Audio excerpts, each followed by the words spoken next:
All right, folks, well, we're going to go ahead and get started. So, hey, I'd like to introduce myself. I'm Aaron King. I am a solutions engineer on the best team at Blackboard Anthology, which is the Biz Gov team. Can I get a what? That's right. What? That's what's up. So, if you know me, you know that learning and development is my jam, and more specifically, microlearning. And let me tell you, a few weeks, I would say about a month ago, Bryna introduced me to this guy, Larry guy. When I tell you, this dude is my brother from another mother, that is a understatement to say the very least. In fact, we have so many synergies, it is ridiculous. Now, a lot of you who may know me, or if you don't know me, prior to coming to Blackboard, I worked for Toyota. And I did a lot of design of training for the F&I space. Now you're wondering, what's F&I? So F&I stands for finance and insurance. Now, how many people have bought a car here? Raise your hand.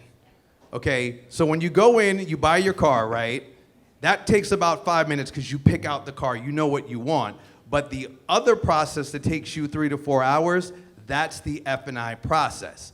So what Larry has done, and if you know anything about training, getting F&I people to do any type of training with consistency or to even be excited about it, right? Oh, yeah. It's like pulling teeth and herding cats. It just does not work. But my buddy right here has definitely cracked the code on that.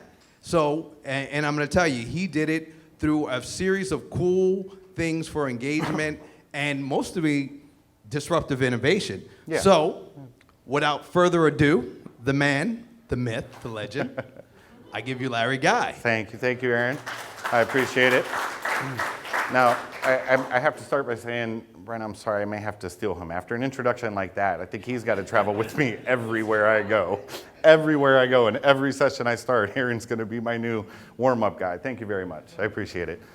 So as Aaron shared, we're going to be talking about disrupting legacy learning approaches using microlearning strategies and other types of quick hit formats, including podcasting and a couple of other examples that I'll be sharing with you. Now, for the better part of 15 years, I've spent my time with Allstate dedicated to helping our learners maximize their performance and results. And I think that we've been largely successful because I take what I consider to be a non-traditional approach to education and learning. Now, before anybody freaks out, we're not talking about sitting in a circle and holding hands and singing Kumbaya. Although when you are with Allstate, you are in good hands, as they say. We're not quite that fringe yet. We'll get there soon. What I think we do different is everything we do is about looking at the education process through the eyes of the most important person in the learning equation, and that's the learner. And in our case, our learners are different. And I know you've probably thought that yourself a few times. Yeah, sitting in sessions this week, our learners are different. One of the big takeaways I've experienced this week is that our learners kind of aren't that different. They share a lot of similarities and a lot of synergies through the challenges that we face. And so I'm excited to share with you kind of what we've been doing to help bridge that gap. So getting right into it, have you ever been driving down the road or maybe flying on a plane here to Anthology this week, listening to a podcast, and then all of a sudden you're excited and engaged, and all of a sudden it's over, it ends, and you look down at your watch and you're like, wow, that 30 minutes went by really fast. That happens because podcasts are a great way to engage your learners in a very different pathway than traditional learning. There's an interesting thing that happens when we listen to audio files like podcasts, especially when we're driving down the road or exercising, right? If you think about it, driving down the road, if you're in a normal commute, driving to work, how many of you have ever, by show of hands, raise your hands if this has ever happened. You're driving to work pre-COVID, okay, and you get about halfway there and you're like, I don't remember that light on Oak. Did I pass that light on Cherry Street? What happened to the stop sign? Why does that occur? I mean, you would think that you're in control of this 1,000-pound vehicle, right? And we would be focused on the road and what's in front of us. We should remember Cherry Street and Oak and the stop signs. What our brains do is it actually shuts down when it does routine exercises, when it does things it normally does all the time. And driving is one of those things that the brain shuts down. When you're doing your normal commute, your brain will shut down. Now, it's still paying attention to traffic and what's going on, and if something pops out of nowhere, you'll intuitively slam on the brakes. But that means that it is open to process information. So podcasts are a great way and creative way that you can provide your learners content in a quick, easy, digestible format. So let's just jump right in. We're going to start this conversation off by, number one, talking about Allstate and our learner personas. Now, again, I know that our learners are a little bit different, but I think you'll see that as we talk, you'll find that the challenges they face are pretty similar to yours. Then we'll move into our org structure and talk about our organization, kind of the way that we're built and how that impacts learner engagement. After that, we'll transition over to some microlearning strategies and give you some ideas of things that you can incorporate into your Blackboard Learn instances that can help you bridge that engagement gap, starting with talking about a sales funnel. So that's one of the unique things that we do is our courses we look at through the lens of a sales funnel. For us, the most important thing is that our learners choose. Right? As Aaron was sharing, excuse me, with F&I people, with finance and insurance managers, they're commission-based salespeople. And so when you tell them that they have to consume a course or take a class or consume some content, they're a little less engaged. But when they make the choice to actually click the button themselves, now all of a sudden learning can actually occur. Right? They're open to the concept, they're open to the idea. So we'll talk about that sales funneling methodology, and then we'll transition into podcasting and talk about if it really is as easy as 1, 2, 3. You'll find, I hope, by the end of our talk, you'll find that you're surprised at how easy it actually is to launch, manage, host, and incorporate podcasting into your Blackboard instances. We'll talk about what tools, materials, and resources are needed, and then we'll round out our discussion talking about our success metrics and what metrics you probably want to track as you think about getting into podcasting through your Blackboard Learn instances. So let's start with why our learners are so different. At Allstate Dealer Services, we are a member of the Allstate family of companies. We're a wholly owned subsidiary of the Allstate insurance company. However, we focus, as Aaron shared, on automotive protection products for when you're out buying your car. Now, we increase our market share, our footprint, through a group of non-exclusive independent agents. So think of a business-to-business model. We'll actually go one step further because our agents are not exclusive. They're the one marketing our products directly to the dealerships. So it's really a B2B2B model, and that's where our learners sit. Our learners are in the third leg, right? So if you think about it, our learners are the customer of our customer. And I really struggle with holding them accountable to consuming content, to implementing or adapting techniques, because they are the customer of our customer. You know, comparatively in your organizations and in your structures, you might liken this to developing content resources for another area of responsibility or AOR that doesn't report to you. It's very similar in that regard. I don't have the ability to come down hard on one of my customers, right? It ends up in a very nasty phone call that I don't like getting very often. Excuse me. So, again, there are similarities, and while I know that the auto space is very different and our learners are very different, we'll talk about them in a moment. As Aaron said, they're a special group of special. There are similarities that you can draw in that complicated aspect of accountability. Right? In the end, we can teach our learners as much as we want, but if they don't take it back, if they don't implement it, if they don't incite change, what was the effort for then? Right? It gets real complicated. So our learners, who is the finance and insurance manager, F&I manager? Aaron gave a great description. I'll take it one step further and just say that they're the person in the back office that applies the heavy-handed pressure and tries to get you buy all that stuff that you don't want. Our job is to teach them not to do that. So as I would guess the experiences in the room would dictate, we're not doing a good job at it yet. And that is because traditionally the car business is very anti-training anti-training or anti-education. Now, when it comes to finance and insurance people or F&I managers, they're a very special set of special because they are a 100% commission-based employee. So when you think about it, right, from a learning and development standpoint, anytime they're with me in an in-person session or consuming content online, what are they not doing? They're not making money, right? And put yourselves in their shoes where your income was required with, predicated on you being with a customer. How many of you are actively looking to go take classes, right?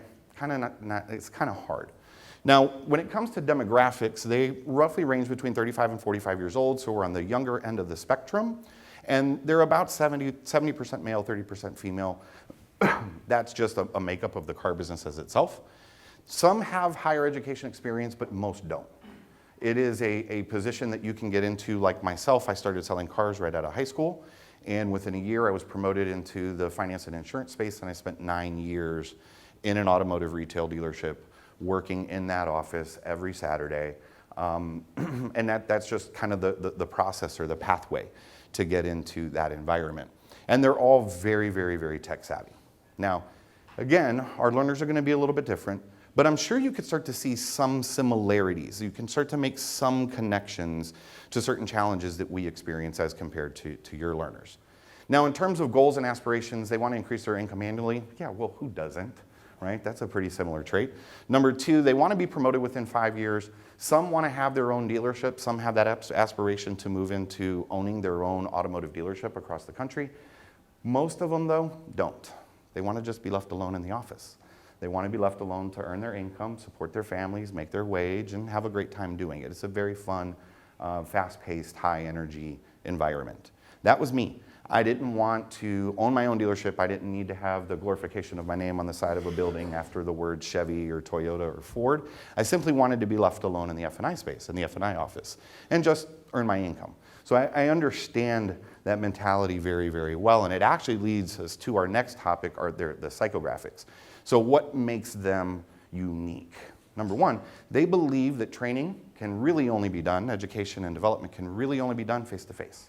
This is a very complicated industry norm for the car business, as Aaron and I were talking in one of our first initial conversations about how frustrated we get because the car business, the automotive sector, is so behind when it comes to learning, growth, development, and education.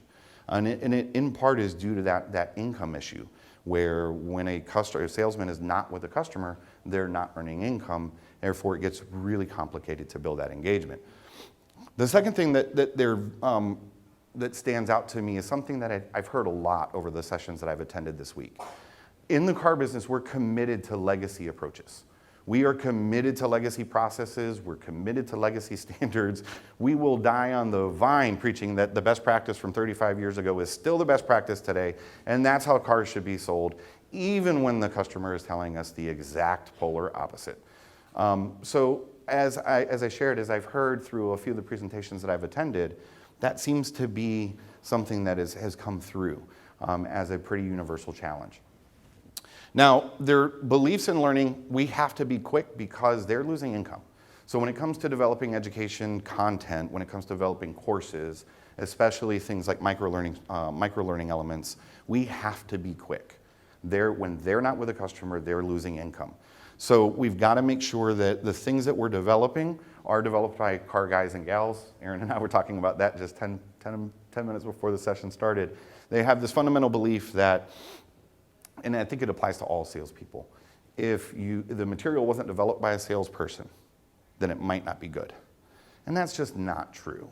That's just not true. So you've got to figure out a way to get them to get past that little issue. Lastly, I hear all the time, is this really going to make me any additional money? Is this really going to make me more money? If I take the time away to take the course, am I going to increase my income? And those are the things that create those engagement challenges. Now, as I said at the beginning of all of this, I know our learners are not 100% the same. I get that. Our learners are, like I said, a different kind of special. But I think there are enough similarities, as I look around the room and see some heads nodding, that there may be some connections that you can make to the types of content that we're utilizing and how to apply it in your specific use case situations. All right, let's talk a little bit about a quote that I heard from one of our learners recently. They shared that we need training that they can consume in between customer transactions. So as Aaron said, if you think about it, the last time you bought a car, if you walk in and you know the type of car you want, you've already test driven it, you know the model, you know the color, you know the options, it still takes 5 hours. Still, to this day. It's ridiculous. However, there's a lot going on in the background. There are a lot of things that have to happen in order for that transaction to finalize, and that's part of the process. The other part of the problem is the what I like to call the Armageddon issue. I'm sorry, not Armageddon, that's another discussion.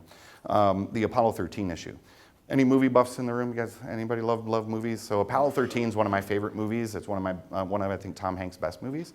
And there's a scene where Gary Sinise is trying to power up the spacecraft so that the astronauts who are stuck in space can land. And what happens if he doesn't power it up in the right order?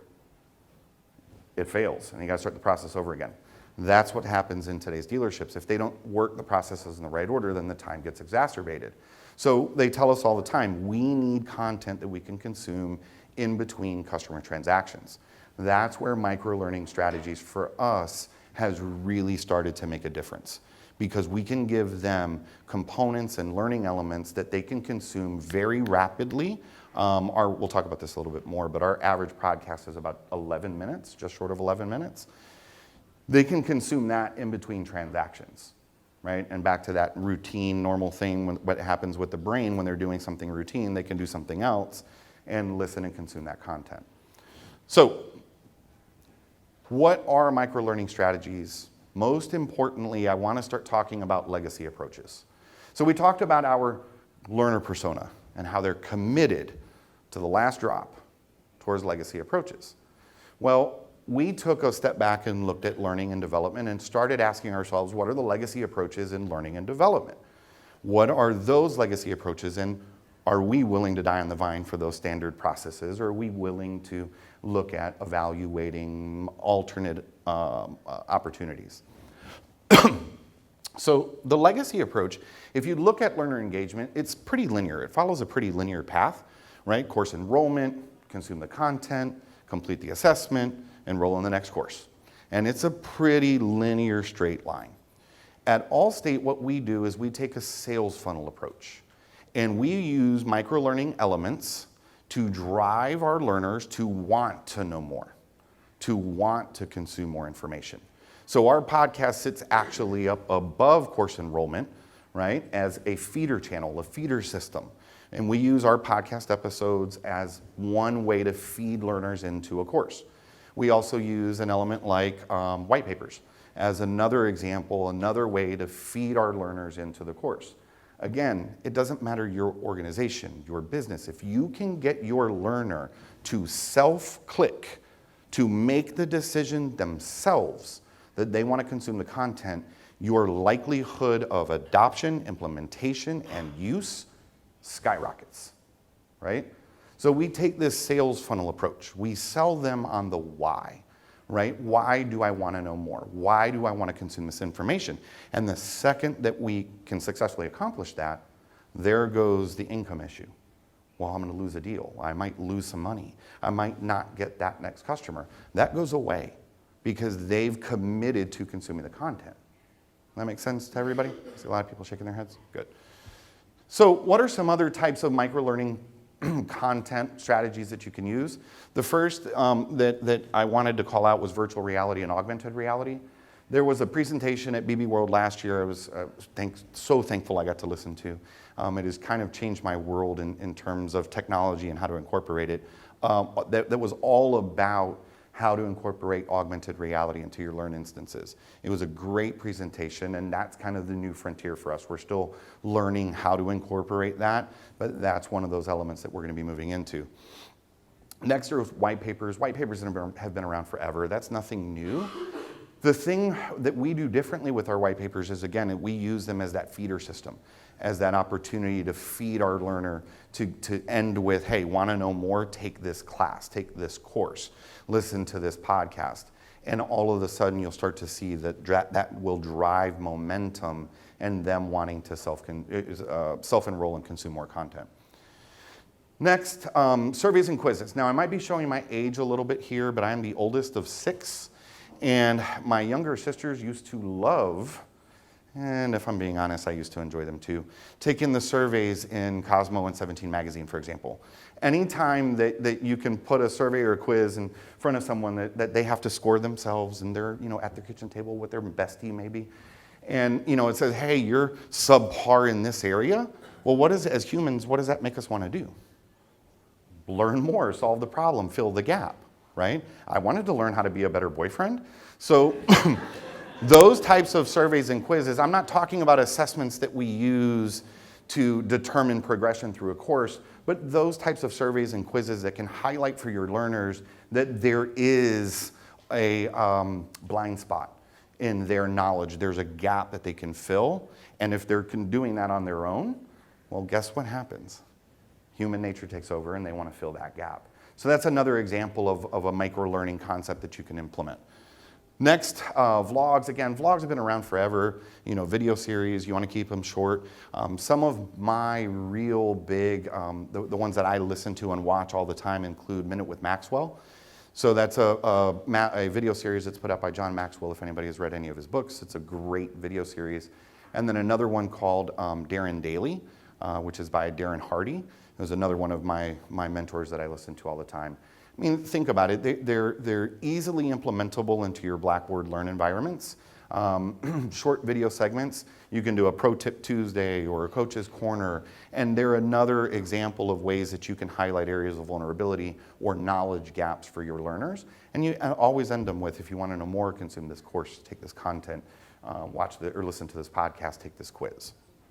And then lastly, podcasting, which is something that we started doing about 13 months ago. We launched our first episode in July of 2021. Again, it was our way to get our learners that opportunity to consume content in between transactions, right, when they were asking for it. So podcasting is a great way. Our challenge in the beginning, being in the corporate space, is confidentiality and privacy. So you put something out on Spotify, you put something out, out on the cloud someplace, and from a corporate perspective, it gets very complicated, right? Because we don't want our competition to have access to our information, and there's a lot of issues. Well, using Blackboard Learn, we were able to control the audience, right? And real quick funny story here, and we'll get into podcasting and how we set it up. I was told in the beginning that F&I managers didn't want to listen to podcasts, and that it was not going to work by a couple of our account executives. The funny thing about that is 13 months later, our audience has listened to our podcast for over 15,000 minutes. So I was sharing with someone before lunch, I love when someone tells me it can't be done. That is one of the things, there's no better incentive for me than telling me that it can't be done, because I'll find a way to figure it out. Our learners have told us that they enjoy the podcast. It's something that they've taken quite a big advantage of over the 13 months that we've had it running. So let's talk about podcasting. Is it really as easy as 1, 2, 3? Well, with Blackboard Learn, it is. With Blackboard Learn, it is. To start, what you need to figure out when you start podcasting and hosting episodes within your Blackboard Learn instance is what types of format do you want to use. There are a few different types of podcast formats. The first is the interview format. So you have someone else that you're interviewing and you're getting their take or their perspective on the particular topic or content. In the corporate space, I will tell you that this was a challenge for us. This was a very big problem because our legal department wanted to see the interviewees' answers before they would approve our episode. So then if you think about it, now I have to record my interviewee giving me canned answers, which kind of kills the mood. So it got very complicated and cumbersome. We've since worked it out, but those are some of the things that you need to think about if that's the type of format that you pick for your podcast. Another one is a monologue. Now, these are great format for a technical topic, especially if the person hosting the episode is a subject matter expert, because their passion and excitement can really come across in a monologue type format. Co-hosted is another one. The thing I really like about the co-hosted format is it gives your audience the opportunity to hear a change of pace. a change of tone, a change of excitement about a particular topic. You don't want to have, 13 episodes in our case of all monologues, right? After the 6th or 7th time that a listener listened to that format, kind of gets a little boring. So switch it up, and co-hosted is a great way to do that. The fourth is a roundtable. Now, the thing about a roundtable format, you've got to make sure you have enough, microphone and hardware and resources to capture the recording. But outside of that, you not only get the change of tempo, the change of pace, the change of voice, but you also, on a rare occasion, get a change in viewpoint.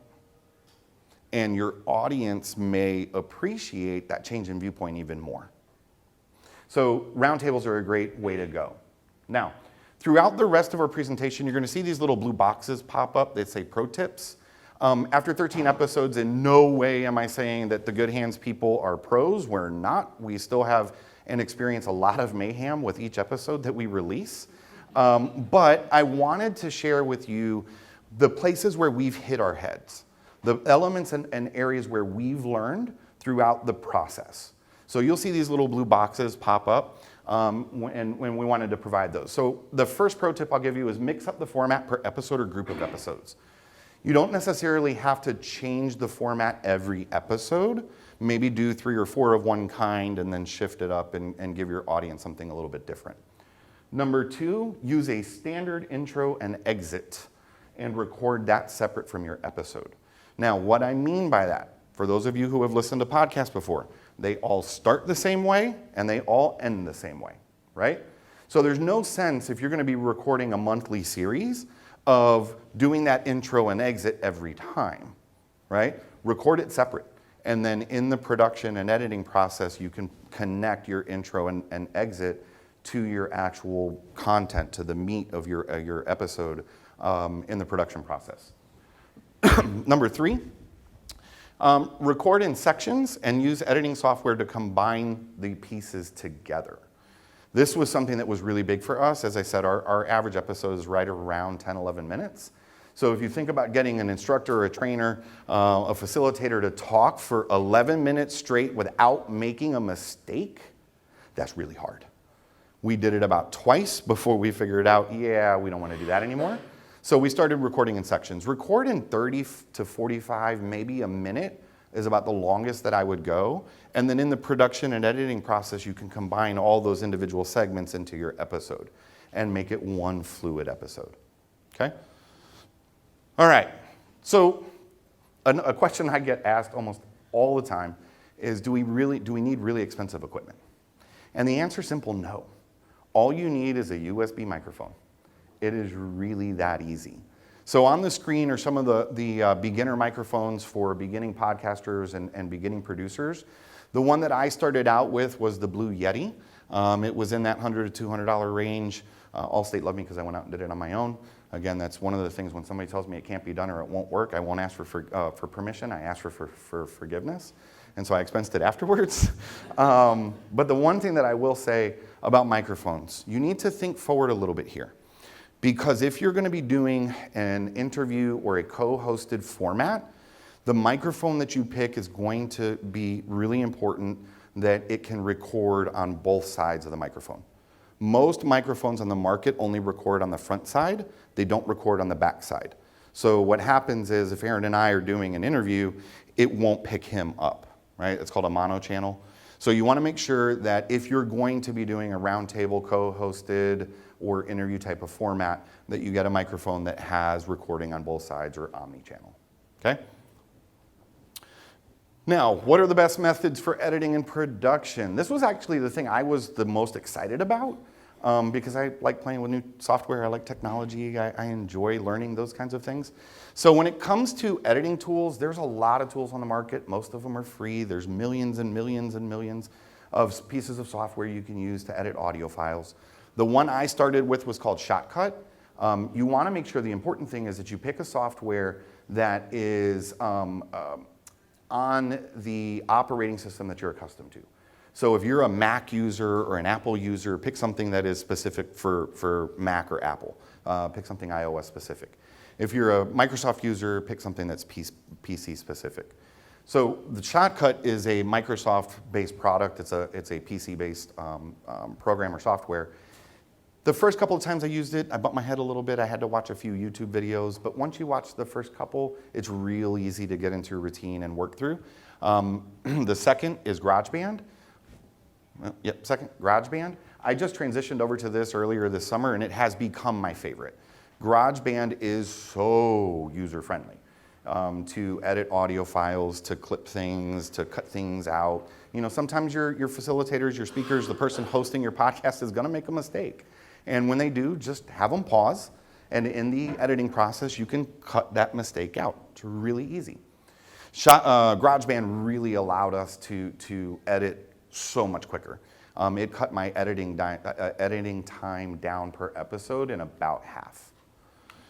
And then the last is Adobe. If you're experienced with Adobe products, you know they're great, they're very robust. There are a lot of moving parts to Adobe products. So when it comes to editing audio files with Adobe, it can be a little cumbersome. It's the hardest one to learn for non-Adobe users. All right? Now let's talk about production. So make sure that you set a schedule, a production schedule, and follow it. Follow that production schedule. That's going to include, number one, drafting your episodes, right? Set a schedule for drafting your episodes. Set a time. Hey, we need to have 6 episodes drafted by, 2 weeks from now, and then stick to that schedule. Set a recording schedule, and then ultimately an editing schedule, and finally prep for upload. So our podcast is on a monthly basis. We release new episodes every month. And we want to make, we work very hard to get all of our content prep for upload so that at the end, all I have to do is log into our Blackboard Learn instance and click make visible for learners. It's really that easy, okay? All right, the next set of pro tips here. Number 4, record and produce a minimum of 6 episodes before launching. That was something we didn't do on the first round, but then got it right in the second episode. You want to give yourself plenty of runway in order to stumble a little bit, right? So if you're, launch your first episode and then you're worried about recording, editing, producing, and publishing your next episode in less than 30 days, it gets a little hard and you add a lot of stress to yourself. So record 6, get them set up, get them ready to go, and then pull your launch trigger, right? That'll give you plenty of runway to learn, experiment, start tracking your metrics and what the numbers you want to measure are. All right, so now comes to the almighty question, how do we build it? How do we launch a podcast within Blackboard Learn? Well, what we did was we started with a course. And from that course, we use modules to delineate episodes. So every episode is just a new module within that course. You're not going to create a bunch of courses. You're not going to create 18 courses for an 18 episode series podcast. You're going to create one course and then use modules to delineate those episodes. Now, when you're creating your modules, make sure that each of them has graphics and imagery that excite your audience. Remember, you're selling them on why they want to listen to it, right? So make sure that you use graphics and imagery and much more to make it appealing for them to click play. Make sure that you provide show notes. So this was a big thing. It's something that I learned from one of my favorite podcasts, The Communication Guys. Anybody listen to The Communication Guys? It's another really, really great podcast. The Communication Guys is the name of it. I don't get a royalty for saying it. But they provide show notes with every episode. And I really liked that because it gave me an opportunity to print a document that had a 30,000-foot bullets of what was covered in that particular episode. Now, I've taken it one step further. What we include is a full transcript for accessibility purposes, right? We include a full transcript of the episode, and then on page 2 is the 30,000-foot bullet points for some of our learners who much prefer that higher level explanation of the content. Next, find a creative way to gain listener engagement and feedback. And this is actually where Aaron's and my journey started together. I was trying to figure out how to capture listener engagement and feedback about the episode, and I reached out to Bryna, who then put me with Aaron, who shared with me that, hey, conversations are a great way to capture that engagement and feedback from your audience. So make sure that you incorporate a way for them to engage and provide feedback and input on each episode. Another big tip, make it easy to download. Make it easy to download. We're going to talk a little bit about more about this in a second, but make it easy to download to their phone or tablet so that they can consume the content while they're driving, while they're exercising, or doing some other type of activity that they can put their earbuds into their ears. All right, pro tips 5. Include conversations in your Learn instance and urge your audience to provide feedback both within the module document that you put your audio file into, as well as within the episode itself. So within the episode itself, work a part into your content that describes how the listener can leave feedback and provide you input, and then put that on the document, the module document itself as well. Number 6, use QR codes to make it easy to download. Now in our case, most of our learners are logged into our ecosystem sitting at their desks inside of their dealerships. They're not using their phones. So it's really easy for them now, it's really easy for them to grab their phone or tablet and scan the QR code, and it automatically will download right to their phone. They can have it set up ready to go for their commute back to their home after their days over at the dealership, or on their way to the gym, or while they're on the Stairmaster or some other event. All right, lastly, success. How do we measure success? In the end, it's all about course and learner engagement, right? Are listeners consuming the content, and then are they implementing the stuff that they've heard and learned? So the first thing that you're going to want to look at are month-over-month time increases, right? So as you launch a brand new episode, is your learners, is your audience spending more time within the system? And that can be seen through traditional reporting. Within Blackboard Learn, you can pull a report and see how much time has been spent on a particular course. Do that with your podcast. Then what you want to do is take that time in course and divide it by your average episode length, right? And that will give you the average number of listeners that you have listening to each episode. Now, this is a very loose metric because a challenge comes in with looking at it this way. And that is because, for example, we launch a new episode on August the 1st. Our time increase goes up, let's just make up something, 52 hours. Now, can we directly attribute that 52-hour increase to the new episode that launched August 1st? No. The learner could have went back and listened to episode 2 or episode 7 or episode 12. We can't directly relate that time increase, but you can make a correlation. You can't really determine causation, though. Right? The other thing to consider, if your Learn instances are set up where you have new users or enrollees coming into the pipeline very frequently, like us, I create probably on average of 50, 55 users a week. If you've got new users coming into the pipeline, then you've got those new users now that are going back and listening to episode 1 or episode 2 or episode 7. So you can't make that direct causation. You can't jump to causation, but there is a correlation between an increase in time and the new episode.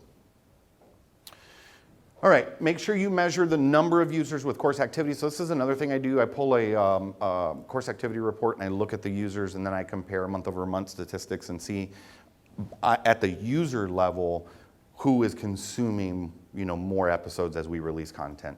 And then that's ultimately the big listeners are the ones that I will reach out to and solicit feedback from directly to make sure that we're on the right page. We're coming up with content and episodes that are really driving change in their performance and their growth.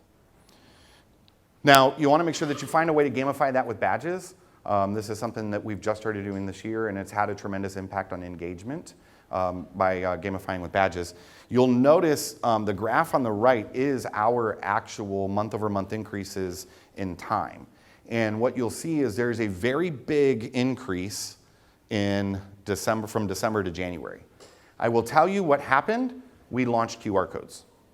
So prior to January 1st, our users had to log in and get to the course, to the episode, the particular module, right to the episode, get that opened, and then click play. On average, it's about 7 clicks, right? For users, for our learners, that's tough, that's complicated. It doesn't sound like a lot, but it really is from a learner experience. So the second we added QR codes, we saw that spike in listeners. It was amazing. It was amazing. Now, there is something else that we did, and I'll share with you what that was in a moment. But back to our pro tips. Number one, we use a multi-pronged communication strategy, a very robust communication strategy when it comes to new episodes. So I send a direct email from me to our listeners, to our learners, saying, hey, got a new episode launching this month. Here's what it's about. Here's how you're going to benefit. Here's a quick link. Click here. We send that same email to their agent, who is their person that can hold them accountable. And then I also send them a direct message through our Learn instance also. So we have a very, we try to be as over-communicative as we can in order to make sure that they always know what's out there, what's in front of them. And then we follow up with them typically about the 15th of the month, because I can't do it too much, because guess what I got coming up the first day of the next month? Another episode, right? So you want to make sure that your communication strategy is robust, but it's not too much. Number 8, place a quick link or QR code to new episodes on your org page. That is what drove that spike.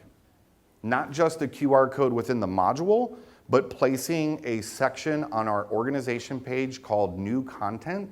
And the very first thing is the new podcast episode, where we provide that description of what they're going to listen, what they're going to hear, what the episode's about, what they're going to learn, what they're going to consume, and a QR code there. That's what drove that spike, is putting that QR code on the org page to that new content. And we do the same thing with our white papers. Every time we launch a new white paper, it ends up in that new content box on our org page. All right, so as we start to wind this down, and we'll get to an opportunity for questions, before we summarize the pro tips, I do want to thank everybody. I really appreciate the attendance. I was a little worried after lunch. I was like, everybody's going to come back. They're going to be full. I was telling Bryna before, she left to go eat. I don't know about you all as a facilitator, as a speaker. If I eat lunch, I get very lethargic. And you don't want somebody coming back from lunch who's talking like this, right? You want somebody who's active and energetic. I learned a long time ago that I need to keep my energy up. So I hope everybody enjoyed lunch, but I do thank you so much for coming and really taking the notes that you did. To summarize our pro tips, though, for those that were trying to grab pictures as we went, number 1, mix up the format per episode or group of episodes. We talked about how important that was. Use the standard intro and exit. Save yourself so much headache and drama. Use a standard intro and an exit. Record those separate. You'll never have to worry about it ever again. It's a one and done. Then you can just attach them to the episode in production and editing and production. Record in sections. This is another one. Save yourselves a ton of headache and drama. Record in sections. We try to go 30 to 45-second sections. It's so much easier for our host of our podcast episode. Next, record and produce a minimum of 6 episodes before launching. Include conversations. That's how you're going to gain listener feedback and engagement about the material. Use QR codes to make it easy to download. Make it easy for them to download. Use a multi-pronged announcement or communication strategy. And then last, place a quick link or QR code on your org page to the new content that you're launching, what's new announcement section. And those are all over the ecosystem, the Blackboard ecosystem. So that shouldn't be too much new there, but just place that QR code there. You'll be surprised how many people just start logging in monthly, land on the org page, scan the picture, and they're off doing their next thing. And to make it easier for everybody, so you don't have to try to zoom in on the pictures when you get back, right? Scan the QR code on the bottom, what would that be, right-hand corner? I'm a car guy, folks. I have to do the L's here. Scan the QR code in the bottom right corner, and that'll give you a PDF document to the 8 pro tips that we designed for everyone.